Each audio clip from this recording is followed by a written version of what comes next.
Então, José Renato, passo para você a fala, para a gente abrir esse debate. Gostaríamos também de estimular o pessoal a interagir com a gente aqui no chat, sobre o cenário chinês contemporâneo. José Renato, passo então a palavra para a sua apresentação.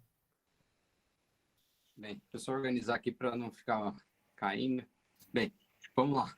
Primeiramente, uma honra estar com vocês. Quero agradecer ao Gabriel por esse convite, que já vem de longa data. A conversa vem amadurecendo há muito tempo. Quero também agradecer à universidade que proporciona esse espaço, a Rafaela e toda a equipe que está aí trabalhando duro para esse evento acontecer. Como todo mundo já ressaltou, né? É um momento singular, algo especial.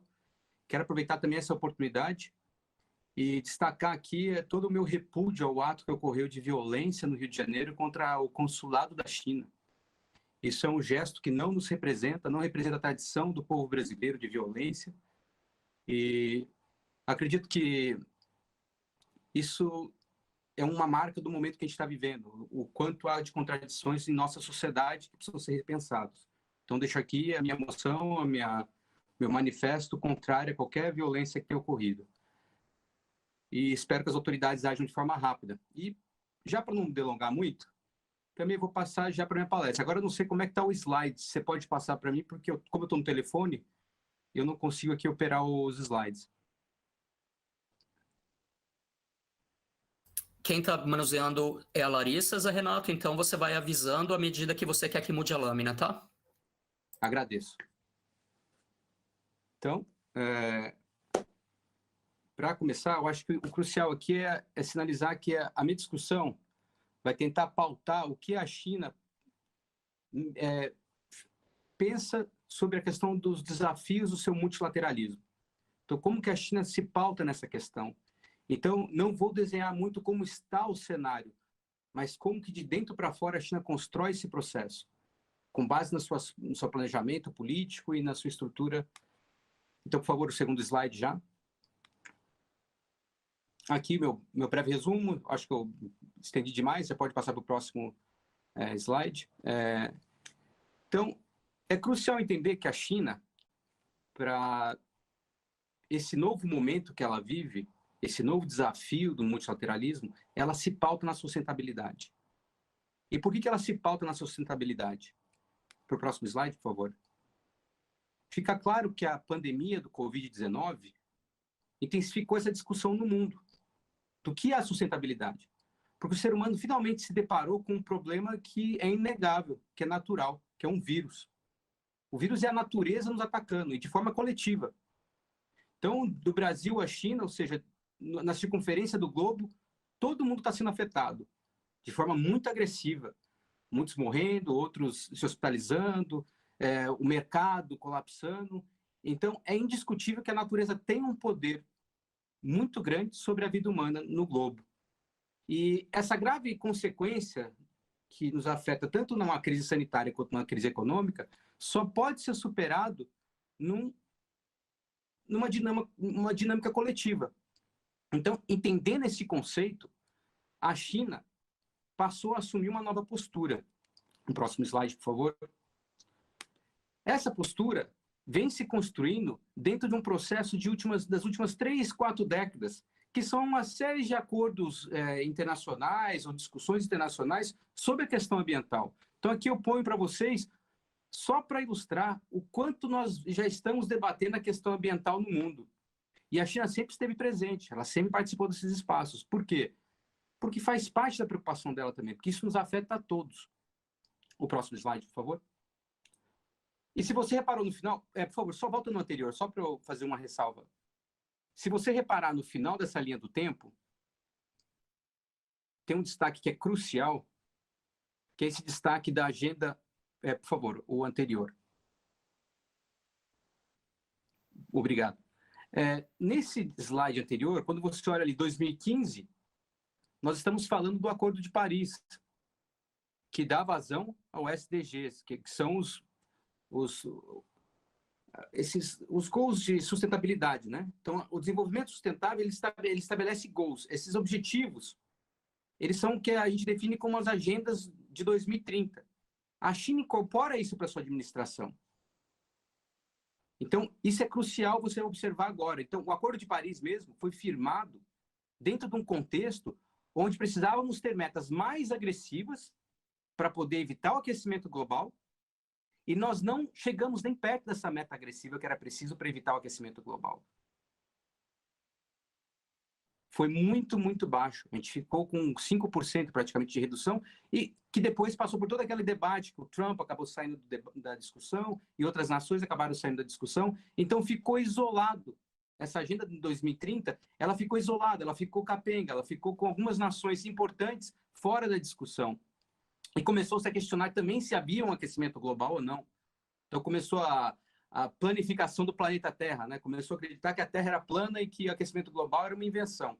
Então, para o próximo slide, por favor. Por isso, a China vem com essa proposta. A comunidade de destino comum e o futuro compartilhado. Porque o destino comum e o futuro compartilhado é o que nos cabe a todos. Não importa para quem é o aquecimento global, porque ele é para a humanidade, ele é para o comum, é para todos. E esse futuro compartilhado vai ser decidido pela forma como as nações se unificarem para trabalhar. E aí eu volto, já passo o próximo slide, para a questão como o Covid nos afeta, né?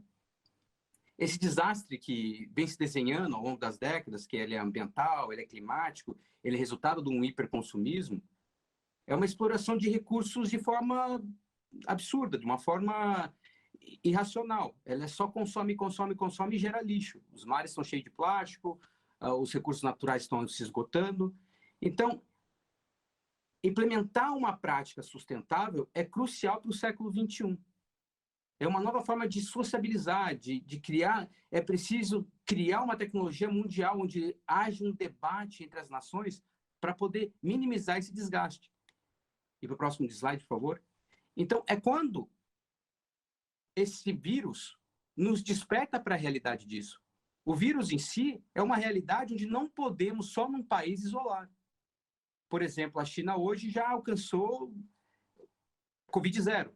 Mas o Covid continua voltando, porque outros países ainda têm o vírus. Ou seja, é necessário que todas as nações se unam para poder eliminar o vírus no planeta. Então, dessa forma, eu destaco para vocês, pode até ser uma arma biológica. Ou seja, essa questão do vírus pode ser um fruto do resultado do aquecimento global, mas pode ser uma arma biológica. Agora, se foi uma arma biológica, qual foi a resposta das democracias liberais ao vírus? De que forma as democracias liberais reagiram? Não protegeram o seu povo? Deixou a arma do inimigo invadir e fazer o desastre que quisesse? Então, são perguntas que são cruciais serem feitas. Porque essa política do abre e fecha inviabilizou a capacidade de criar uma imunidade coletiva. Ficou naquela discussão do cada um por si e Deus por todos.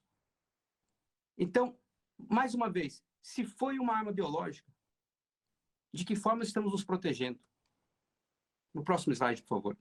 A China, por si, ela trabalhou com Covid-0. Ela trabalhou numa perspectiva onde toda a vida importava. Vocês parem para pensar que a China em si, como um país, a sua população é superior ao número total dos habitantes da Europa, da América do Norte e do Brasil, da América do Sul. Então, se juntar esses três continentes, você ainda assim tem uma população inferior. E todo esse volume total, a China ainda teve menos de 5 mil mortos com o Covid. Como é que a China fez isso? A China trabalhou com uma política de que toda a vida importa, do Covid-0. A gente não quer Covid aqui, não é deixa a imunidade coletiva ocorrer, até começar a chamar a população de rebanho, né? Então, assim, o que aconteceu com essa imunidade coletiva do povo, das nações? Na China, para combater, usaram um método de 4 etapas. Rastreamento do vírus. Então, o quanto pudesse rastrear, rastreava, buscando por onde passou a pessoa que estava infectada, para poder achar todo mundo que teria risco de estar contaminado. O teste em massa. Então, todo mundo que passou numa região onde teve um risco de ter o vírus, passa por teste. O isolamento social, se há risco claro de você ter o vírus, isolamento social faz o teste, testa quantas vezes for preciso para garantir que o vírus não se disperse. E, finalmente, se você está infectado, um tratamento. O tratamento do infectado. Então, essas 4 etapas, o rastreamento, o teste, o isolamento social e o tratamento ao infectado, esses 4 passos foi o que levou a China a zerar seus casos. Recentemente, um mês atrás, nós tivemos uma segunda onda agora da Delta, que esparramou pelo país. Onde houve risco, houve isolamento social, ocorreu por uma semana, teste generalizado, onde havia zonas de risco, teste, acabou. Passou 2, 3 semanas, zeraram os casos novamente. E aqui estamos. A China hoje está com 1 bilhão de pessoas vacinadas, é 15% da humanidade. E com as 2 doses. Então, próximo slide, por favor. Então, como que a China justifica isso? Num documento oficial do Conselho de Estado, o governo avisou que usou o Big Data, usou a inteligência artificial, usou as novas tecnologias para poder combater o vírus. E também para analisar como combater o vírus de forma biológica também, com remédio e tratamentos. Então, ele usou o máximo da sua tecnologia para poder agir contra esse vírus. Então, o vírus que ainda está derrubando o mundo de forma geral, para a China, serviu para acelerar a sua economia. Próximo slide, por favor. Serviu de disrupção. Então, a resposta da China para o Covid foi disruptiva, porque a China, para poder agir contra o vírus, ela usou o que ela tinha de melhor de tecnologia social e de tecnologia high-tech, de ponta. Ela aplicou tudo o que ela tinha de melhor. Para quê? Para proteger cada vida que ela tinha. Porque cada um importava. E olha que é um povo de 1 bilhão e 400 milhões, hein? A gente não está falando de um povo, sabe, de poucas pessoas. Se fosse a Noruega, aí a gente entendia, né? Uma população menor, então todo mundo conta. Não, aqui não, é 1 bilhão. E eles ainda assim protegeram a todos. Então, isso pôs a China na vanguarda do mundo. Por que pôs na vanguarda do mundo? Porque para lutar contra o vírus, esse problema natural, a China usou o que tem de ponta. Ela usou o que ela tinha de melhor. E ela entende que para os desafios que o século XXI apresenta, fazer isso é o melhor. Por quê? Ainda há muitos desafios que estão por vir. Como eu falei, o Acordo de Paris já era um aviso. Falhamos, fracassamos. Isso é só para enxugar gelo daqui em diante. É preciso agir de forma drástica, agressiva, para reduzir o impacto do aquecimento global. Ainda vai vir o degelo, ainda vai vir a subida dos mares, ainda vai vir a seca dos rios, as tempestades dos desertos, a falta de comida. Então tem toda uma desgraceira por vir aí, e nós ainda estamos pensando, nossa, será que o Covid é alguma coisa? Bem, cada um que traga as suas perguntas, mas eu penso que a China agiu da forma necessária e isso pôs ela à frente de todos. Por quê? No próximo slide, por favor. A implementação dessas práticas sustentáveis que a China está planejando vai usar toda essa tecnologia que ela desenvolveu durante o combate ao Covid. Olha que situação. Então, aquilo que ela usou para lutar com o Covid vai servir para ela abrir uma nova frente de luta, abrir uma nova forma de se desenvolver, para quebrar com essa ação que os países, nesses acordos multilaterais, ainda não conseguiram. Então, a China está se propondo a ser um líder através do exemplo. E aí que ela põe? Ela põe metas. Então, ela pôs a meta. Lembra lá no começo, quando eu mostrei para vocês a Agenda 2030? Então, a China tem uma agenda similar. Ela fala que até 2030 ela alcança o pico de emissão de carbono. E até 2060 ela neutraliza a emissão. E isso não foi comentário de um presidente numa discussão política falando da boca para fora. Isso vem em documentos, isso vem nos acordos, isso vem nos planos quinquenais, isso está escrito e mostrando como é que esse processo vai ocorrer. Então, quando a China vem para uma pauta de um debate multilateral, ela vem mostrando como é que ela vem caminhando e por que ela é capaz de fazer esse salto. Não é uma vontade que deu no fim de semana, a gente vai fazer melhor, pode deixar, fica tranquilo.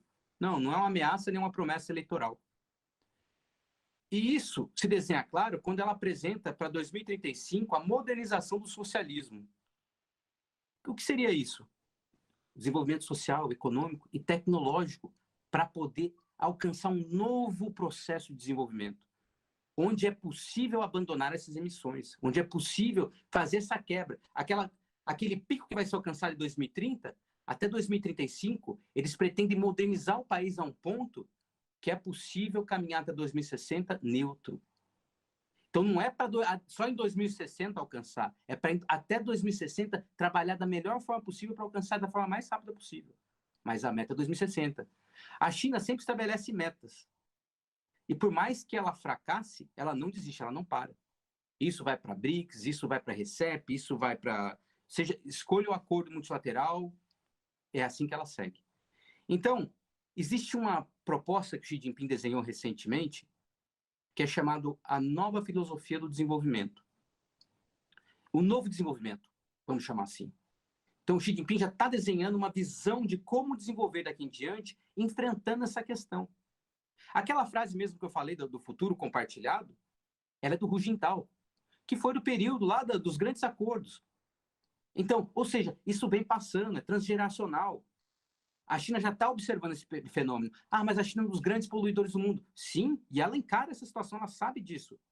Agora, transformar isso não é uma questão de parecer bonzinho. É uma necessidade de sobrevivência, principalmente quando sua população é grande. O próximo slide, por favor. E aqui eu faço só um paralelo rápido. Se você resgatar a construção da palavra economia e a construção da palavra ecologia, ambas carregam mesmo valores similares, né? O eco de casa. No nomia, você tem de administração da casa, a lei da casa, a forma de coordenar a casa. Na logia, você tem de entender a casa, saber o lugar das coisas, estudar a vida. A vida tem que estar no lugar certo, as coisas têm que estar no lugar certo. E aí você tem a ecologia. Então, são dois conceitos que vão andar junto aqui na China daqui para frente. O próximo slide, por favor. Então, essa velha economia com base em combustível fóssil é uma coisa do passado. A China está partindo para a energia sustentável e não é de hoje, não é dessa promessa recente ou não é desses planos recentes. Essa recuperação ambiental, essa mudança na estrutura de desenvolvimento, tudo vem com o avanço tecnológico que a China vem construindo. Não por menos, se você olhar ali em 2011, você tem a China já superando todos os países do mundo em utilização de energia renovável. A China, desde 2011, é a maior utilizadora de energia renovável. Painel solar, eólico, hídrico, todas as energias que eles podem usar de renovável, eles estão aplicando. Estão investindo em muita nuclear também e já estão com projetos avançados de fissão nuclear. Ou seja, a China avança porque ela sabe a importância da energia. A energia é o oxigênio do desenvolvimento. Sem energia você não consegue botar a máquina para rodar, principalmente a próxima etapa do desenvolvimento. E também desde 2010, nos últimos 10 anos, de 2010 a 2020, a China avançou com 44% dos carros elétricos no mundo estão na China, são produzidos na China. Então a China avançou muito, mas ainda segue como a maior emissora de carbono, ainda é a maior utilizadora de carvão também. Agora, isso vai ser quebrado num novo processo de desenvolvimento econômico que casa dois avanços que a China tem, tanto tecnológico quanto econômico. A economia está madura a um ponto, que o próximo slide, por favor, é possível a China alcançar a quarta revolução industrial. E essa quarta revolução industrial, ela vem composta de uma série de tecnologias que dão capacidade à China a construir esse processo. E esse processo se faz... O próximo slide, por favor. Então, permite à China partir para eficiência na produção. Então, ela vai abandonar essa pauta de exportação, não é abandonar, ela vai reduzir a exportação, ela vai depender menos desse processo de exportar os produtos. Ela passa a ter prioridade no trânsito para uma economia de serviço, um foco maior no mercado doméstico. Então, a China agora ela está elevando a produtividade do trabalho. O trabalhador ou a linha de produção, ela vai ser mais eficiente, mais precisa. E isso abre o caminho para aquilo que a gente chama de cidades inteligentes, ou smart cities. Então, isso é o processo que a China está construindo. As cidades inteligentes é o processo por onde a China está pensando a sua relação internacional. Entende por onde a coisa está indo? Então, o próximo slide, por favor. No seu 14º plano quinquenal, a China ela apresenta como que ela vai usar essa alta tecnologia, né? Ela está pensando como que ela vai aplicar a alta tecnologia para poder fazer o embate da sustentabilidade. Então, ela está usando o 5G, o Big Data e a inteligência artificial para poder analisar tudo o que for possível, contabilizar tudo o que for necessário, para, dessa forma, provocar eficiência, propor eficiência. E E aí você tem que encarar uma situação. A China, hoje, tem 60% de gente nas cidades. Então, 60% da população chinesa é urbana. E ela está planejando passar de 60% para 80%, que é algo similar com o que acontece na América Latina. A América Latina tem em torno de 80% de gente na cidade também. Então, isso permite a eles revitalizar o campo. Aí lembra aquela pauta de exportação, de importação que eles têm de produto agrícola brasileiro? Isso começa a ficar ameaçado. Por quê? Eles começam a libertar o campo para poder produzir mais alimento. Olha como ele começa a aliviar a si mesmo. E da necessidade de usar transporte para grandes cargas. Então ele tenta minimizar o impacto do transporte, que é gigante. É muito grande o mercado de containers mundo afora. E nessa revitalização do campo, você precisa o quê? Revitalizar cidades. E para isso eles planejam 19 megacidades. Essas megacidades serão grandes fusões de cidades, serão grandes megalópolis. Então eles estão apostando na construção de grandes megalópolis para, com base nas cidades inteligentes, desenvolver esse novo passo no desenvolvimento econômico chinês. Esses grandes conglomerados, eles vão servir para trabalhar o que eles chamam de a dupla circulação, que é conectar a economia industrial que já está na costa, que hoje é exportadora, para jogar esses produtos de desenvolvimento para o oeste, onde é vazio o território.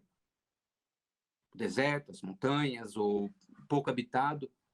Então, todo esse desenvolvimento que tem na costa hoje vai ser conectado para o oeste através da dupla circulação, costa-oeste, costa-oeste. E também vai ser conectado ao que é o Belt and Road Initiative, que é o cinturão e a rota, que vai servir para conectar com os demais países do mundo. Então, essas grandes cidades vão ter esse papel de mediar a produção e a absorção, o mercado consumidor chinês, com os produtos que vão começar a vir de fora. A China quer comprar mais de fora, mas ela quer comprar produto industrializado, de alto valor agregado, para poder compensar essa classe média que sobe na China. O próximo slide, por favor. Então, o próximo slide eu tenho um mapa onde eu tento desenhar para vocês, mostrar para vocês um pouco do que eu estou falando. Você vê que tem 5 centros de grandes megalópolis que estão sendo construídas. Elas são 19 dos totais, mas essas são as 5 principais. No norte, essa Jing, eu tive semana retrasada lá para visitar. É onde está esse novo aeroporto de Beijing, né, que fica para o sul de Beijing. Ela fica entre Tianjin, Beijing e Hefei. Desculpa, Hebei. Então, ali está sendo construída uma mega city, uma grande cidade, uma cidade gigante. A perspectiva dela é que ela chega a 130 milhões de pessoas. Imagine, a população do México, em 3 cidades unificadas. Mas não é um conglomerado como a gente está habituado na América Latina, que é caótico. É uma coisa organizada, planejada, com tudo pensado, tudo no lugar como precisa. E assim também vai ser no delta do Yangtze, ali onde é Shanghai. Assim vai ser no sul, no delta do Pérola. Assim vai ser no centro, onde fica o Han, no meio do Yangtze. E assim também vai ser no extremo oeste, ali onde fica Chang'e, que é Chengdu e Chongqing. Então, são 5 grandes blocos. Outros blocos vão se desenvolver também, mas esses são 5 principais, que vão conectar o desenvolvimento da costa, que é esses 3 que eu falei, né? o Pérola, o delta do Yangtze e o Jingji, para onde está todas as outras cidades pequenas que estão esvaziadas, vamos dizer assim. Que a tendência é levar o desenvolvimento e a produção dessas regiões, e por isso a alta eficiência, para esses lugares de forma específica. O próximo slide, por favor. Então, essa estrutura, essa mega estrutura, ela vai conectar um mercado consumidor, que é o sonho da China agora, é ceder seu mercado consumidor para o mundo. Nas últimas décadas, o que a gente viu foi a China cedendo a mão de obra. Agora, o que ela quer é ceder o mercado consumidor, que foi o sonho do mundo ocidental durante todos os últimos 100 anos. Quer dizer, os últimos 200. Quando você pensa a história da China na relação com o Ocidente sempre sonhou em vender para a China. Hoje, a China está oferecendo isso para o mundo. Olha, é isso que eu estou dispondo. Eu desenvolvi a um nível onde eu posso consumir esses produtos. Então, esses bens de consumo global vão ser aceitos e a coluna vertebral vai ser o Belt and Road. Então, todos os acordos... Então, antes de chegar ali, peraí. Então, o Belt and Road é a coluna vertebral e que se conecta a essa dupla circulação que eu expressei. Lembra que eu expliquei?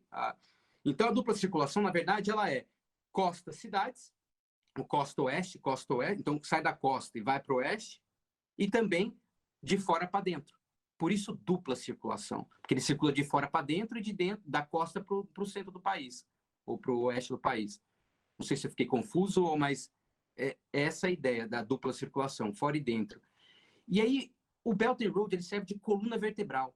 Então, todos os acordos e blocos econômicos que a China participa do mundo, seja o SCO, seja o TPP, o RCEP, o BRICS, todos os acordos. Aliás, a China pleiteou participar do TPP, mas não foi aceita, né? Ou seja, ela construiu o RCEP, ela vê o RCEP como potencial, ela quer entrar num acordo econômico com o mundo, e como ela vê que existe uma polarização de política, ela se pôs humilde. Ela fala, olha, tudo bem, a gente pode até botar isso aqui de lado, mas posso entrar no de vocês? Não vejo dificuldade. Então,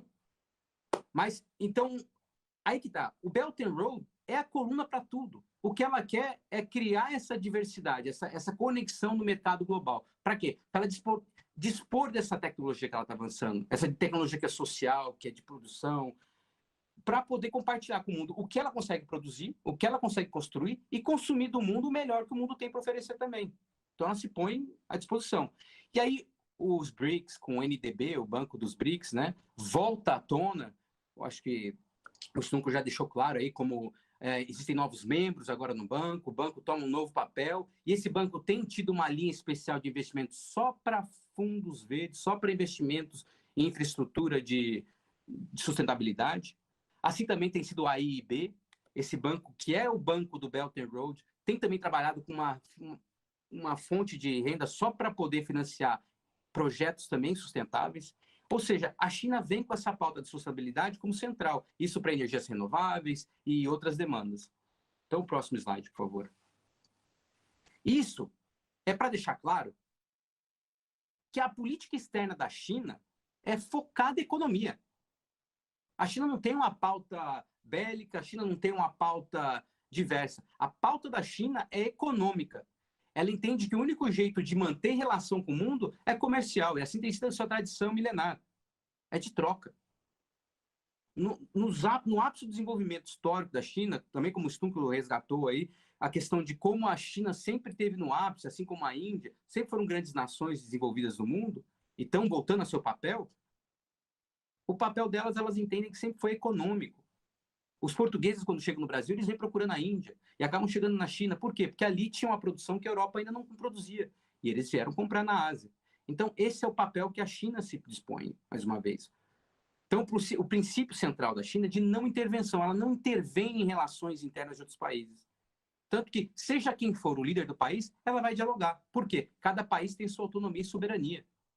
Ela não vai se dispor em dispor. O que ela vai se dispor, e aí eu dou o exemplo do atentado que teve aí no Rio de Janeiro, é se ela sofre agressão em algum lugar no mundo e a liderança do país não se manifesta de forma segundo a lei, segundo a ordem e prezando por equilíbrio, aí ela vai fechar suas portas comerciais. E é essa repressão que a China faz, é econômica. A China se recusa a fazer negócio com quem é agressivo com ela. E mesmo sofrendo muita agressão, ela ainda tenta. Então, essa é a paciência histórica que a China tem. E aí, eu vejo o papel das finanças verdes e do crédito do carbono. Eu vejo não, é como a China apresenta as finanças verdes e o crédito do carbono para o mundo. Ela acredita que vai ser uma forma de financiar esses projetos de infraestrutura que vão se erguer, verdes e ecológicos, equilibrados, de infraestrutura. Eles querem construir uma base econômica nas finanças verdes. Tanto que recentemente abriram aqui em Wuhan, Shanghai e Beijing, já a Bolsa para o Crédito Verde. Então, os registros já estão ocorrendo, já está tendo uma dinâmica já do mercado de créditos verdes e essa tendência a crédito de carbono, desculpa, eu que estou aqui madrugando. Então, o crédito de carbono já está ocorrendo na China e ele já está sendo vendido, já está sendo comercializado e a China já vem fazendo esse experimento desde 2014, 2015. Esse mercado já vem avançando, já vem se desenvolvendo, vem amadurecendo na China. E ela acredita que esse vai ser o instrumento para financiar as obras aqui em diante. Então, ela vai evitar os bancos vão deixar de ser grandes financiadores para o mercado, para a Bolsa ou para essa finança que ocorre através da dinâmica verde, financiar esses novos projetos. Então, a China tem uma proposta de o destino comum e de futuro compartilhado. Então, aquilo que nós compartilhamos, que é o nosso ambiente, é comum a todos. Então, vamos desejar esse futuro para nós. O próximo slide, por favor. Então, nesse mundo pós-pandemia, o que a China vem apresentando é isso, é uma pauta de segurança energética, de segurança alimentar, de segurança ambiental, de segurança de troca de produtos, que é algo que, não sei se muita gente está ciente disso, do começo de 2020 ao período atual, houve uma inflação gigante na logística. A logística tem sido o grande gargalo da troca comercial global. Você pensa que até janeiro de 2020, antes do início da pandemia, um container costumava custar entre $1.400 a $2.000. Hoje, a média de preço é de $16.000 a $20.000. É muito grande o salto que deu. Isso encareceu demais a troca comercial no mundo. E é isso que a China está vendo. Esse gargalo pode prejudicar a distribuição de alimento, esse gargalo pode dificultar outras questões humanitárias. Então, é preciso combater isso, é preciso achar saídas para isso. Esse gargalo da logística de exportação é preocupante, ele pode causar grandes estragos para o mundo. E aí, o próximo slide, por favor. Então, a China propõe se abrir para o mundo, ela oferece o mercado consumidor para as demais nações, e ela sabe por que ela não pode se fechar, porque ela não pode evitar essa relação com o mundo, de troca. Porque aí ela tem cicatrizes profundas que Macau e Hong Kong acabam representando, que é esse período onde ela foi espoliada, ela foi colonizada, e desse processo de colonização, ela não pôde resolver muitas questões sociais e questões históricas que aqui ficaram. E a melhor saída que ela conseguiu construir foi até através do Deng Xiaoping, na sua genialidade, que foi um país e dois sistemas, que tem mantido esse equilíbrio, tem mantido o mercado em Hong Kong, todo o mercado também de Macau, e essa relação com o mundo ocidental nessas duas regiões, onde seguem sendo parte da China, mas operando uma lei diferente da lei que opera dentro da China. Recentemente, há 2 dias atrás, nós tivemos uma eleição em Hong Kong. Essa eleição definiu uma grande mudança, uma grande virada, uma reintegração. A China propôs um processo de inclusão de Hong Kong em todo o desenvolvimento interno da China. Então, agora cabe à população de Hong Kong aceitar ou não esse projeto, esse plano para si. Existe o desenvolvimento da ilha de Hainan para esse projeto financeiro, esse projeto de troca comercial também, para se tornar um grande centro de referência da troca comercial entre o mundo ocidental e a China, mas vamos ver se isso vai decolar e de que forma isso vai decolar. Então, eu acho assim, é crucial agora fazer um resgate histórico. A China... deixa eu ver, como que eu estou de tempo? Ainda tenho muito tempo? Agora seria para as considerações, Renato. Então, eu tenho aqui... eu consigo fazer as considerações em 5 minutos. 2, 3 minutos. Tempo suficiente? Eu tenho mais 2 slides. É aqui. Então, eu vou tentar fechar. Então, para fechar, a China ela tem uma opção. Essa opção de abrir o mercado consumidor dela para o mundo foi o que levou à ocupação. A Guerra do Ópio, quando a Inglaterra veio e invadiu a China e tomou sua região e dividiu com outras 8 nações, foi justamente para poder ter acesso a esse mercado consumidor interno da China. E durante 100 anos, a China passou por que ela chama de humilhação, os 100 anos de humilhação. E esse ano de humilhação levou a guerras civis, a guerras com outros países, e essa questão da entrada da droga como uma forma de viciar o povo chinês, e a tratados injustos. Então, a China, ela celebra agora 2 centenários. O próximo slide, por favor, já para poder fechar. O primeiro centenário é esse centenário que foi a fundação do Partido Comunista, em 1921 e agora 2021, que foi fruto da primeira reação a esse período desses 100 anos de humilhação. Então, houve a fundação da República, a República se corrompeu, se vendeu aos estrangeiros, se fascizou também, ficou fascista, e aí o povo acabou reagindo, aderindo ao Partido Comunista, que construiu todo um processo revolucionário, que transformou o país, e esse processo de fundação do partido é celebrado esse ano. E nesse ano tinha uma meta que foi cumprida mesmo com o Covid. Então, o Covid, a superação do Covid e a eliminação da pobreza se encontram. Então, são 2 grandes vitórias do país. Assim como o risco financeiro e de enfrentar a poluição. São outras 2 metas que a China está avançando. O próximo slide, por favor. Então, foi o primeiro centenário. O segundo centenário é o centenário de fundação da República da China. A República Popular. A República da China é a de 1911. A República Popular da China, que é depois da Guerra Civil, onde o Partido Comunista chega ao poder, que é a Guerra de Libertação, foi em 1949. Nessa fundação, a China estabelece o seu segundo centenário, que é a meta de segundo 100 anos. que é onde vai ser fundada a nova era da China. Que aí vem a questão de Taiwan, porque Taiwan é fruto dessa guerra civil, onde os derrotados fogem para a ilha e acabam acobertados pelas forças estrangeiras que não querem a China comunista. E aí vem esse desejo da China do rejuvenescimento. Quando você ouve rejuvenescimento, é a China acreditando que ela não pode ser humilhada como foi naquele centênio. Aquele centenário foi o de humilhação. Ela não quer que volte a acontecer e, para isso, ela vai botar toda a sua energia para proteger seu território, a sua integridade, conseguir garantir a consolidação da China no mundo, ou seja, se apresentar como um país forte, responsável por si e dono do seu território, vai modernizar o socialismo para poder ter toda aquela dinâmica econômica que eu apresentei, e a sociedade vai ser moderadamente próspera. Então, essa é a nova era que a China apresenta, e essa discussão que a China vai levar para os órgãos multilaterais e como ela vai trabalhar seu entendimento para poder tratar de outras questões. Aí eu acho que no momento da discussão eu consigo fazer o embate sobre qualquer ideia que eu acabei não cumprindo, mas aqui está a base para poder discutir qualquer questão multilateral. Muito obrigado.